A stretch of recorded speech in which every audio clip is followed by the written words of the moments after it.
The days that I didn't have a routine was the days I struggled. I found then that I was, banging my head off the wall and having nothing to look forward to or anything like that. They emptied the gym in Leinster and were able to train away in the garden. I was in much better form when I was training. They were the days that I felt like I was attacking the day as opposed to just getting through it. We had like running sessions we had to do, and we had some weight sessions that we had to do, even venture into a bit of yoga and Pilates and stuff like that. Did you enjoy the yoga and the Pilates? No. Very conscious of the fact that there's people in the outside world that struggled and had some really bad times.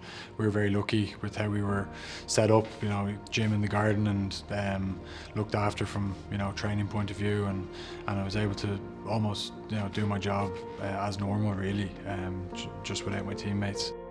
I think I'm MACE ambassador for the last 2 years. It's a brand that I've really enjoyed working with. Being able to incorporate, I suppose, the community aspect of life into it, and times we're living in at the moment, how important your own community is to you, because when you're in lockdown, that's all you have really, is that close network of people in and around your area that you can be around. Someone said to me at the start of lockdown about your kids will probably remember this time more than you will, so make sure you make the most of it for them as much as yourself. So we were lucky that we were all healthy and fit, and we got to enjoy some time at home. The problem is when you come up with a good game with the kids, for example, they want it every day for whatever it was, 2 months, so it was challenging from that point of view. It was a strange time for them, not being able to see the people that they were so used to seeing every day, and us trying to explain what was going on. That's challenging in a way. Often you rely on their teachers or even their grandparents to sort of teach them some things, but for us to have to explain what was going on in the outside world was tough to do to a 6-year-old and a 4-year-old. A couple of days into it, this was just now the new normal, and got on with life. And you're playing soccer in the garden with Luca, and he misses. He doesn't worry about it. He just tries to get the next one. When you were a child, all you wanted to do is get the next one, get the next one. My kicking coach would often say that to me, in terms of don't let the misses affect you.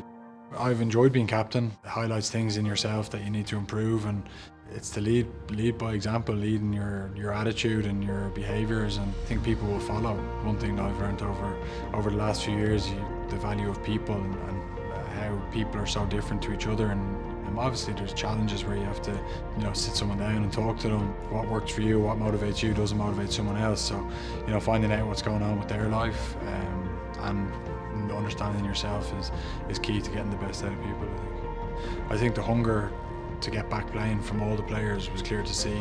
We spoke about it a lot in terms of, I remember that first Munster game even it felt like it was such a big occasion. It was like a moment in time that people will remember. It was different, it is different, with no crowds, and there are moments where you make a mistake, you don't get the groans, or when you do something good, you don't get the big cheer, but sort of small moments in games sometimes where you can feel or not feel the crowd, when you score a try or when you have a big moment, that's when you really miss them. We're missing them as much as they're probably missing coming to the live games, and the day that we get a full stadium again will be a pretty special day.